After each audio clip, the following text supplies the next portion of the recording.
All right. All the commandments which I command you this day shall you observe to do, that you may live and multiply, and go in and possess the land which Jehovah swore to your fathers.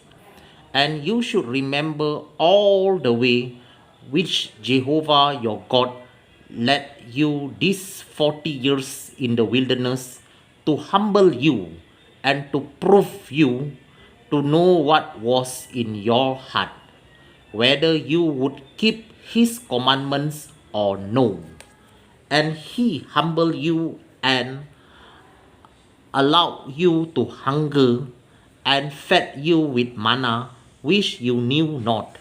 neither did your fathers know, that he might make you know that man does not live by bread only, but by every word that proceeds out of the mouth of Jehovah does man live. Your raiment waxed hot, your raiment waxed not old upon you, neither did your foot swell these 40 years. You should also consider in your heart that as a man chastens his son, so Jehovah your God chastens you. So you should keep the commandments of Jehovah your God, to walk in his ways and to fear him. For Jehovah your God brings you into a good land, a land of brooks of water,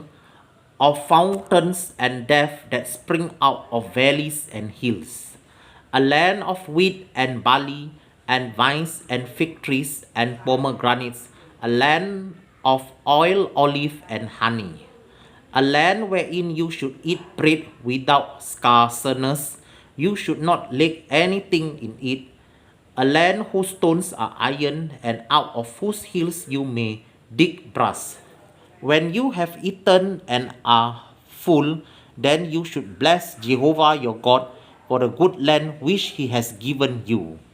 Beware that you forget not Jehovah your God in not keeping his commandments and his judgments and his statutes, which I command you this day, lest when you have eaten and are full, and have built goodly houses and dwelt therein, and when your herds and your flocks multiply, and your silver and your gold is multiplied, and all that you have is multiplied, then your heart be lifted up, and you forget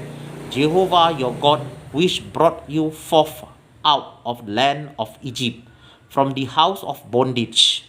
who led you through that great and terrible wilderness, wherein were fiery serpents and scorpions and drought, where there was no water, who brought you forth water out of the rock of flint, who fed you in the wilderness with manna, with which your father knew not, that he might humble you, and that he might prove you, to do you good at your later end. And you say in your heart, my power and the might of my hand has gotten me this wealth. But you should remember Jehovah your God, for it is he that gives you power to get wealth, that he may establish his covenant which he swore to your fathers, as it is this day. And it shall be if you do all and it shall be if you do at all forget Jehovah your God, and walk after other gods, and serve them and worship them, I testify against you this day, that you shall surely perish. As the nations which Jehovah destroys before your face, so shall you perish, because you would not be obedient to the voice of Jehovah your God. All right, I have finished reading. Thank you.